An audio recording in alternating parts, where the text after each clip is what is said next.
Bienvenue sur Ilang Sacré, les mystères du féminin révélé. J'ai l'honneur aujourd'hui d'accueillir un homme, comme vous pouvez le voir, un homme qui va venir aborder un sujet qui nous est commun, un sujet que j'aborde depuis le début de cette chaîne et qui me touche particulièrement à chaque fois que je reçois un homme dans cet espace. J'accueille Alain Kamal Martial, qui est écrivain, metteur en scène et chercheur dans les études postcoloniales. Il est question aujourd'hui de parler du féminin supérieur. Alors, dans féminin supérieur, bien entendu, il n'est pas question ici de parler du genre de la femme dans son corps de chair. Il est question de parler de conscience, d'état d'esprit, de mémoire des hommes. Mais je n'en dis pas plus. Je laisse notre invité d'honneur nous emmener dans son univers et mieux comprendre tous ces éléments de telle sorte que dans cette vie au quotidien, nous puissions davantage en être conscients et conscientes. Et oui, j'ai bien dit conscient, car il n'est pas seulement question ici de la femme, il est aussi question à vous, messieurs, qui nous écoutez, d'en prendre votre graine aussi. Alain, bonjour et bienvenue. Bonjour, chère Natacha. Bonjour, chers téléspectateurs, j'ose dire. Je suis honorée et doublement honorée parce que ça faisait un moment que j'avais envie de passer ce moment avec toi au vu de ton engagement dans justement cette sensibilité à la conscience féminine.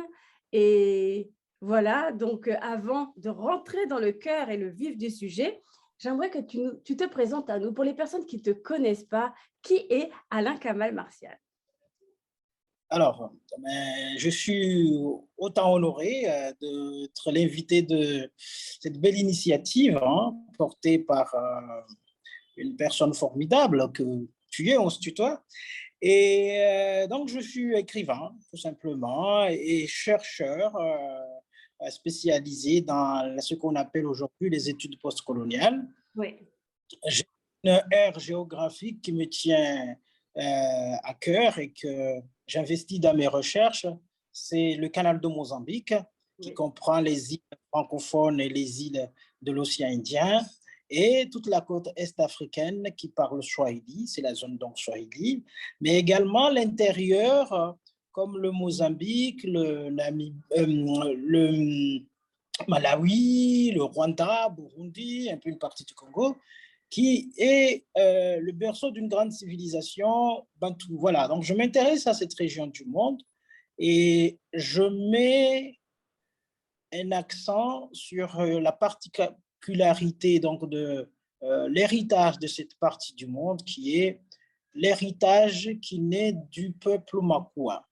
On n'aura pas le temps de dire pourquoi le Makua s'est propagé un peu partout, Oui. mais évidemment, je écris, je mets en scène, Oui.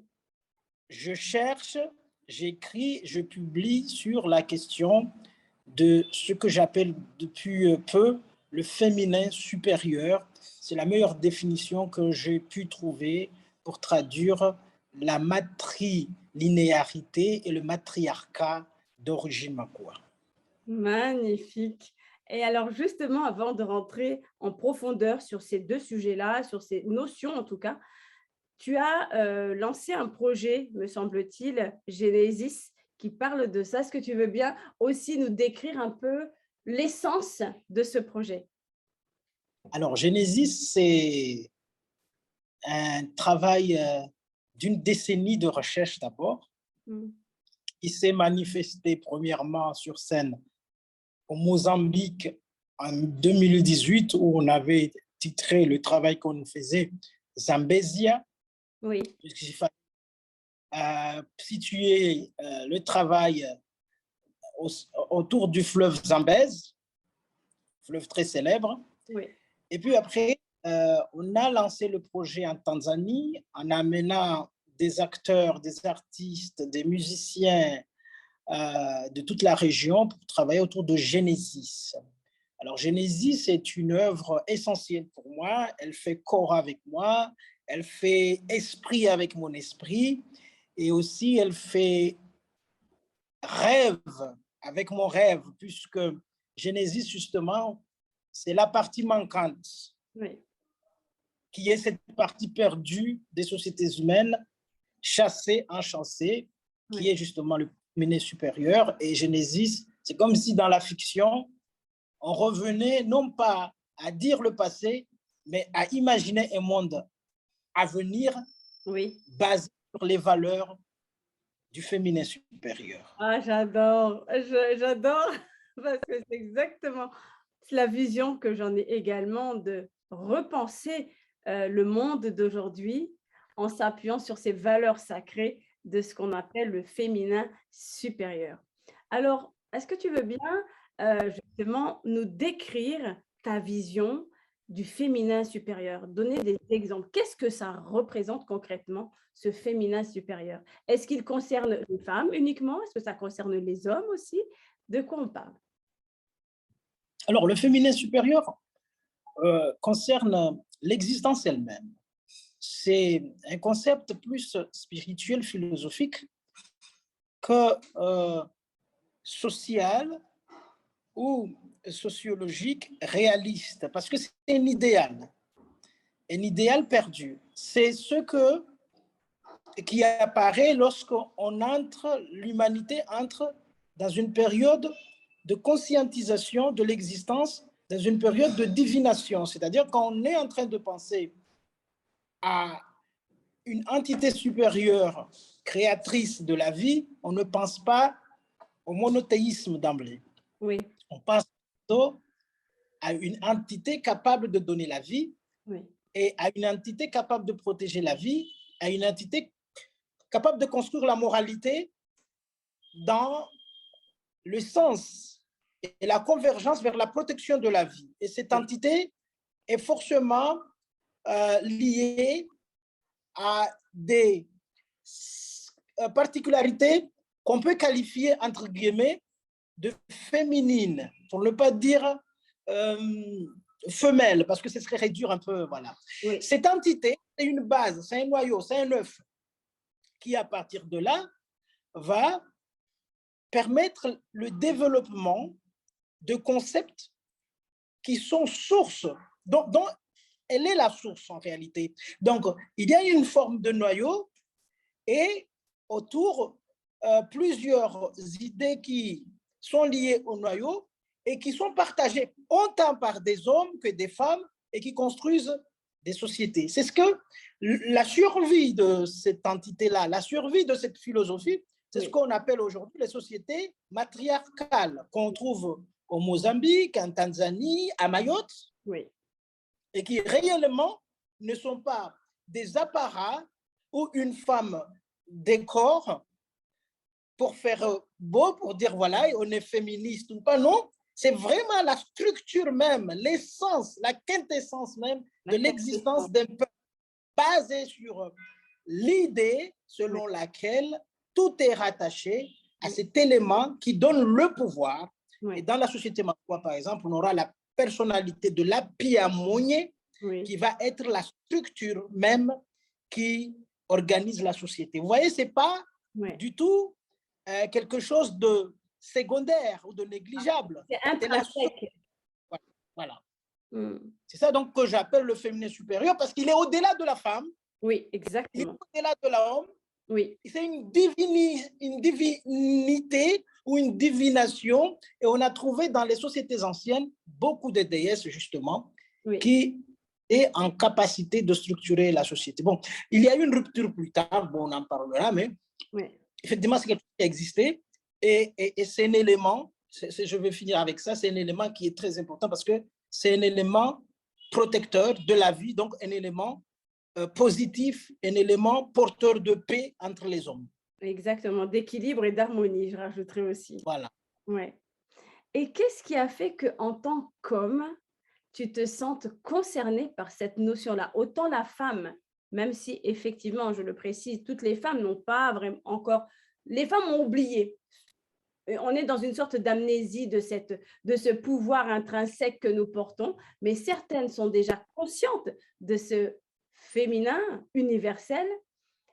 Mais toi, en tant qu'homme, qu'est-ce qui t'a amené à œuvrer dans cette vision-là, à être sensible? Quel a été l'élément déclencheur?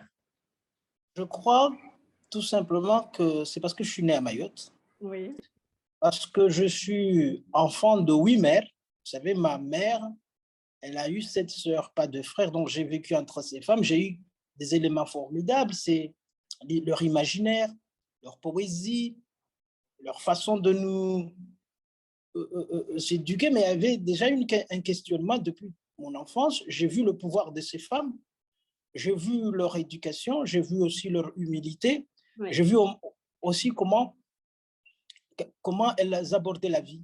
Et après, bien évidemment, je me suis interrogé naturellement par rapport à la place de la femme à Mayotte. Quand vous êtes à Mayotte, vous avez un paradoxe énorme. On dit que c'est une société dont le pouvoir politique est construit même par les femmes, les chatouilleuses. oui, Mais quand on regarde dans la réalité, peu de femmes, jusqu'à très récemment, étaient élues, avaient le pouvoir. Il y avait absolument. ce paradoxe. Le pouvoir de la femme, au contraire, résidait dans le quotidien, dans la grande place publique, dans le savoir, dans le foyer familial, évidemment. Et dès qu'on arrivait dans l'entité moderne politique, Mm, elle disparaissait un peu parce qu'il y avait déjà un enjeu, euh, disons, pécunier, un enjeu de profit individuel. mm. Et je me suis constaté qu'en fait, ces femmes se trouvaient, en réalité, même aujourd'hui, dans tout ce qui portait la société, dans tout ce qui était valeur collective, Oui, dans tout ce qui était regroupement de masse, c'est la femme qui regroupe, c'est la femme qui appelle, c'est la femme qui parle en premier, c'est la femme qui donne la parole. oui, tout à fait. Et il faut voir aussi la société mahoraise, malgré le fait que à un certain moment, le pouvoir de la femme en politique moderne était assez réduit. Dans les études, dans les administrations, on a des femmes très fortes qui sont. Exactement. Les femmes étudient, les femmes font le commerce, les femmes détiennent un peu. Eh ben, j'ai beaucoup travaillé au Mozambique, j'ai retrouvé ça au nord du Mozambique, chez les Oui, Makua, oui, et je suis allé en profondeur. J'ai retrouvé ça chez les Wazaram en Tanzanie, euh, autour de Bagamoyo. J'ai retrouvé ça. Il y a beaucoup de pays où concrètement ce pouvoir du féminin supérieur existe encore.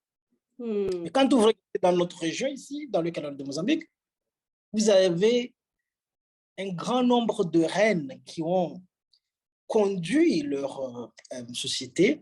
oui, Je parlerai par exemple de Nandi, la oui, mère de Chaka Zulu, qui construit Chaka, hein, c'est elle qui a construit Chaka. Vous allez à Madagascar, une reine terrible, Rana Valuna, et vous trouverez les grandes reines de Mayotte, comme Mazena, Salim, comme Djumbe Hadia. Donc, ce monde est là, malheureusement, il est quelque part éteint par la modernité, par le pouvoir économique, par le pouvoir phallique, par le capitalisme. Et si on regarde bien notre monde aujourd'hui, c'est un monde qui va vers le profit, l'individualisme, et qui ne peut exister et réussir que lorsque le rapport collectif de paix, oui, de négociation, d'équilibre oui, est quelque part mis en arrière-plan. Donc, complètement. il y a euh, un vrai conflit, non pas de genre, Oui, mais de système. exactement.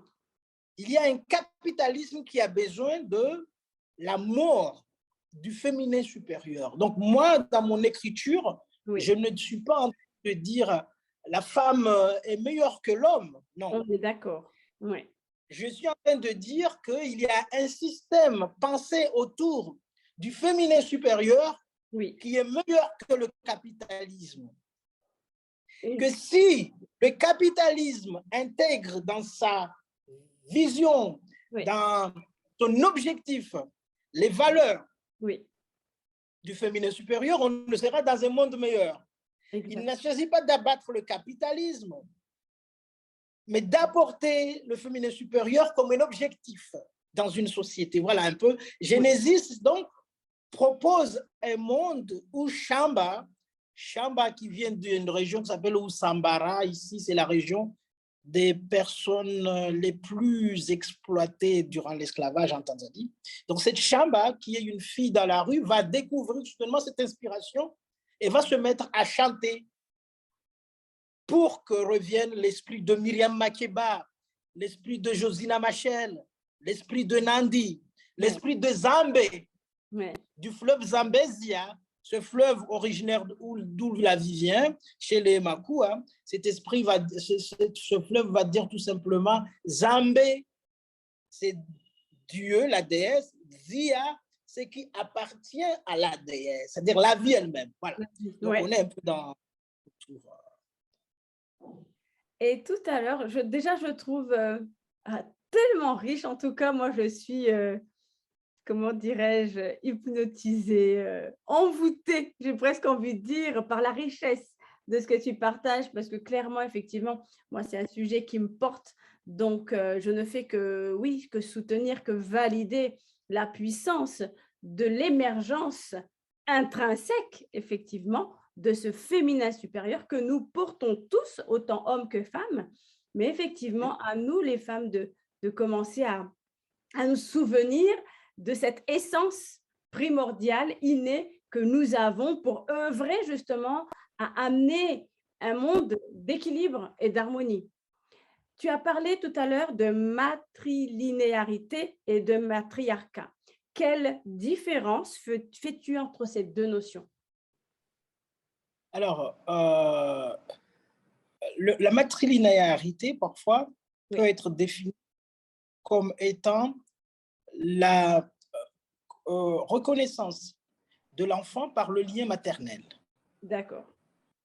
C'est-à-dire que un enfant, dans notre système, est déclaré par rapport au nom de son père. Oui. C'est la loi. Même si j'ai vu récemment, ça va changer en France, la mère peut déclarer son enfant par son nom, ce qui est formidable aussi. Donc, vous n'aurez pas un garçon qui s'appelle Alain Mariama ou Alain Kourachia, mais vous aurez les noms patronymiques. Okay? Donc, après, maintenant, ça va être possible qu'une femme donne son nom à un enfant. Oui. Le matriarcat, c'est la matriarche comme le patriarche, c'est le pouvoir de la femme dans la maison générale. Et donc, le matriarcat, c'est une réalité au sein des sociétés Makua qui comptent 13 tribus, qui est la population la plus importante du Mozambique. Mais cette population, qu'est-ce qui s'est passé pendant plusieurs années? Elle a été déportée, esclavagisée. Donc, en réalité, elle a occupé des espaces et a posé sa culture un peu partout. Oui. Donc, à Mayotte, par exemple, Mayotte, c'est une vraie société matriarcale, même si, bien évidemment, les choses changent. Au Mozambique, on trouve aussi, en Tanzanie plutôt, on trouve aussi cette société matriarcale.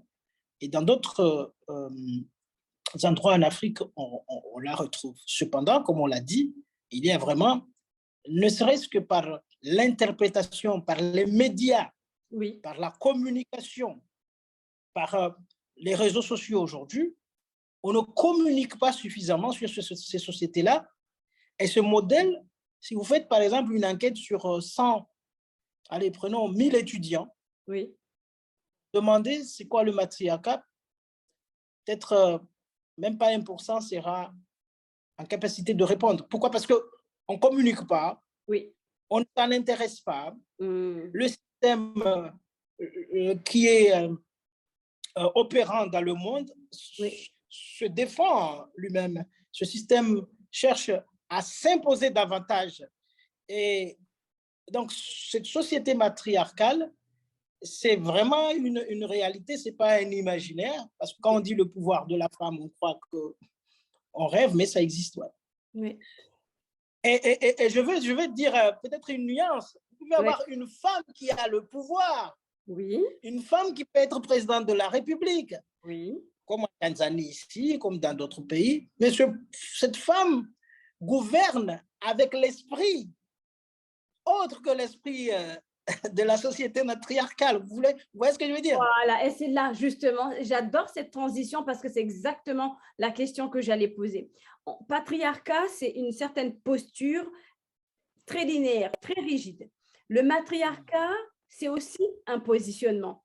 Mais la question que je me posais, est-ce que finalement, patriarcat d'un côté, matriarcat, est-ce que ce ne sont pas déjà aussi des notions qui sont dans l'ancienne, j'ai envie de dire, l'ancien état d'esprit?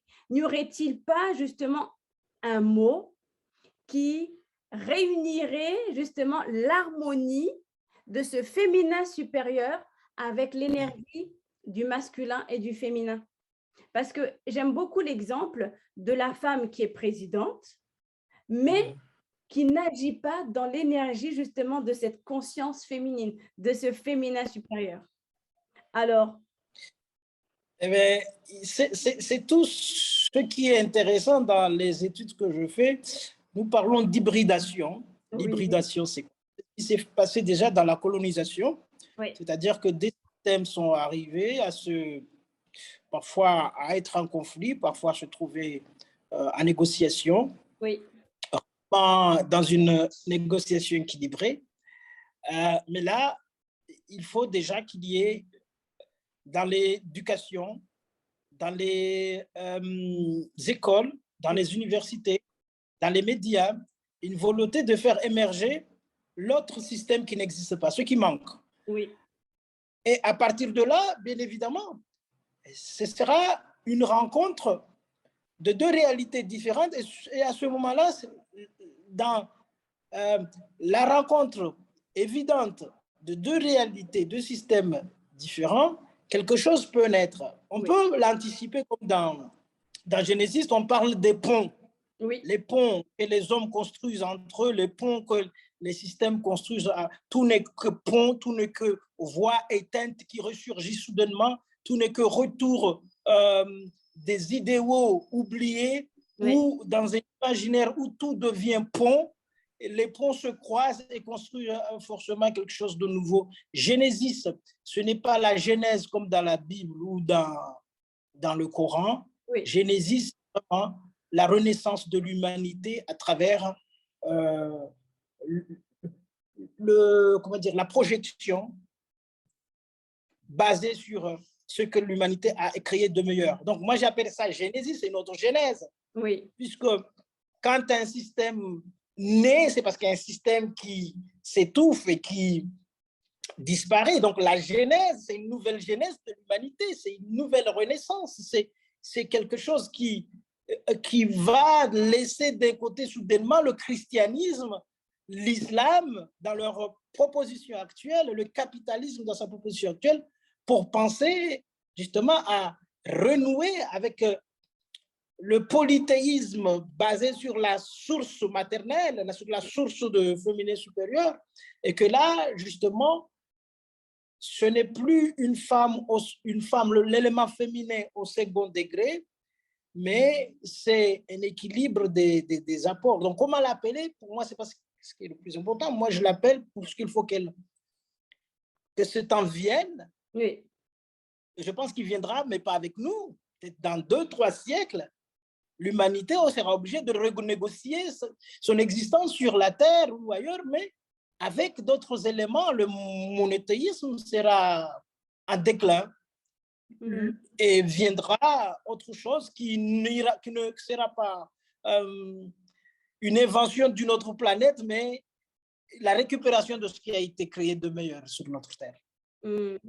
J'adhère complètement, complètement. Et c'est un cheminement, ça c'est certain, et un cheminement, et nous ne sommes que des colibris qui Tout à fait. commençons à semer, voilà, déjà des petites pépites pour aller dans cette direction-là. Comment ça se passe, la posture d'un homme tel que toi, dans cette conscience du féminin supérieur, face à d'autres hommes qui n'ont pas encore atteint cette ouverture d'esprit? Ah, je pense qu'on est beaucoup de personnes à penser un peu dans la même mouvance spirituelle, mais on est comparé à nos sociétés, on est très peu nombreux. Alors, forcément, on est parfois face à la solitude, mais je crois que cette solitude est nécessaire. C'est-à-dire que si vous pensez à une, à une réflexion franche, honnête, vous ne pensez pas au retomber aujourd'hui, vous pensez à laisser quelque chose qui Oui, peut-être sera utile ou pas à un temps donné, petits-enfants, les arrière-petits-enfants. Donc il y a une solitude, mais une solitude nécessaire. Elle est nécessaire parce qu'il faut s'isoler pour pouvoir vraiment reconnaître ses valeurs et pouvoir les défendre. Écrire, c'est faire des spectacles, ne pas attendre le retour des gens forcément pour applaudir, pour dire oui, tu as raison. Il ne faut pas s'imposer la notion d'avoir tort ou raison. oui. Il faut travailler avec acharnement et laisser une œuvre qui peut-être sera lue ou pas, mais en partant de ce monde, se dire tout simplement qu'on a exécuté ce qui a constitué ses valeurs. Voilà. En tant qu'homme, quelle observation fais-tu par rapport aux femmes d'aujourd'hui vis-à-vis de ce féminin supérieur? Alors, les femmes d'aujourd'hui, euh, beaucoup de respect pour les hommes, pour les femmes, hein, Oui, mais je trouve aussi que les femmes d'aujourd'hui sont beaucoup plus dépendantes et soumises au niveau intellectuel et spirituel, plutôt spirituel, au monde capitaliste que ne l'étaient les mères ou les grands-mères à une époque. Parce que les mères et les grands-mères avaient un vrai monde oui, qu'elles transmettaient. oui, Je peux poser la question aujourd'hui à une femme, que transmets-tu à ton enfant? Ben, le transmettra le PlayStation, les séries télévisées, ce monde construit. oui, Donc, mais hélas, quand j'écoutais ma mère, ma tante, me portait tout un monde. Elle n'était pas là pour dire ce monde a le pouvoir aujourd'hui, non. Elle l'avait en elle. Donc, la question que je poserai aujourd'hui, est-ce que la femme aujourd'hui a un monde à donner qui soit un monde qui appartienne à elle en tant que femme ou elle a intégré définitivement le monde qui lui a été proposé par un esprit, disons, plus masculin, quoi, sans oui, opposer les deux. Cet esprit monothéiste, chrétien, musulman, bien évidemment, a été construit par une philosophie masculinisée. oui, Donc aujourd'hui, est-ce que la femme se trouve désormais dans cet esprit masculinisé oui. ou elle a-t-elle un contrepoids ou un élément spirituel de négociation, d'équilibre? J'ai plus l'impression que elle a beaucoup plus perdu aujourd'hui, même si elle porte ses habits légers, elle achète plus. Mais justement, c'est ça le piège. Oui. Ça, le... Ce que j'entends en tout cas dans ce beau retour, c'est que c'est une invitation pour nous les femmes de nous poser la question suivante: quel est mon monde intérieur? Qu'est-ce que je porte véritablement en moi à l'intérieur? Est-ce que je suis suffisamment consciente de ce monde intérieur qui m'anime, déconditionné de ce que j'ai pu recevoir de l'extérieur? Parce que finalement, on fonctionne par rapport à l'extérieur. Et au final, aujourd'hui, pour œuvrer dans cette conscience, retrouver ce que nous portons en nous, puisque nous sommes nés avec cette conscience du féminin, c'est véritablement d'aller mettre, de retourner finalement les projecteurs à l'intérieur de soi et aller à la rencontre de notre monde intérieur et voir dans quelle mesure ce monde intérieur merveilleux peut-il se refléter à l'extérieur. Tout à fait, c'est exactement ça. La question, je ne vais pas dire, je ne vais pas porter de jugement de valeur ni juger la femme, je ne suis pas, Bien sûr. je ne suis pas là pour ça, ni je ne partage pas cette façon, mais c'est à la femme parce que sa liberté aussi, c'est de faire un choix. Est-ce qu'elle se retrouve dans ce monde où elle vit Est-ce que la certitude de connaître vraiment ce que les mères, les grands-mères, sa civilisation a gagné ou a pu avoir à un moment donné ou a pu perdre sur sa part d'existence? C'est la question. Ouais. Je ne suis pas là pour dire que la femme est ceci ou cela, mais de dire, poser la question, est-elle heureuse? Est-elle en adéquation, en harmonie avec le monde? A-t-elle une volonté de révolte? Va-t-elle se révolter? Est-ce que le féminisme est la voie? Est-ce que plus d'esprit, plus de foi, plus de philosophie, plus d'engagement ne Mm. serait pas la voie? Voilà, c'est des questions plutôt que je poserai. Exactement. J'adhère complètement puisque la question amène les prises de conscience.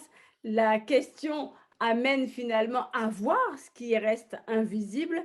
Et aujourd'hui, il est justement question de semer des graines, de semer des petites pépites dans les consciences pour nous inviter à tout un chacun, autant femmes, autant qu'hommes, pour véritablement observer qu'est-ce qui se passe à l'intérieur de nous. Où se trouve le curseur? Est-ce que le curseur intérieur, individuel et personnel est-il du côté de la balance qui descend plus vers le négatif, dans la contraction, ou est-ce que le curseur est plutôt dans le côté positif de la balance, où eh bien, on sent que nous honorons nos besoins, qu'à l'intérieur, c'est harmonieux et que nous retrouvons finalement peut-être ces valeurs d'équilibre et d'harmonie.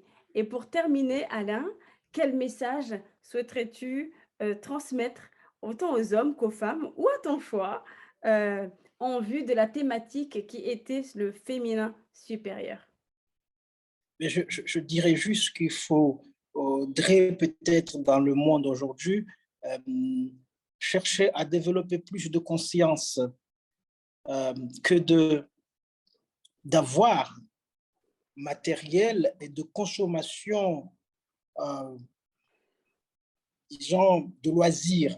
Parce qu'on est dans un monde qui est en train de s'éliminer par son propre système en réalité, et que les individus sont pris en otage par la grande communication et le grand réseau Internet aujourd'hui, et que ce réseau, peut-être qu'il faut aussi l'abonder d'éléments qui nous interrogent et d'éléments qui maintiennent notre conscience. Et ces éléments, ceux qui manquent le plus, ce sont ceux qui appartiennent à ce monde qui est perdu, qui est celui du féminin supérieur, et que peut-être on devrait être beaucoup plus nombreux, hommes et femmes, à mettre en ligne, à partager, à transmettre ces éléments qui sont, on va les appeler, les minorités visibles de l'esprit humain. Eh bien, merci, gratitude vraiment pour ces transmissions, pour ces pépites que tu nous as partagées depuis tout cet échange. Merci d'avoir honoré cette invitation. J'en suis encore vraiment mais touchée, vraiment, parce que je sais ce que tu incarnes, je sais ce que tu portes intérieurement, ce que tu vibres, et je rends grâce pour ce que tu es, pour ce que tu transmets aussi, ce que tu permets. Et merci à vous de nous avoir suivis, de nous avoir écoutés, et on vous dit à très bientôt.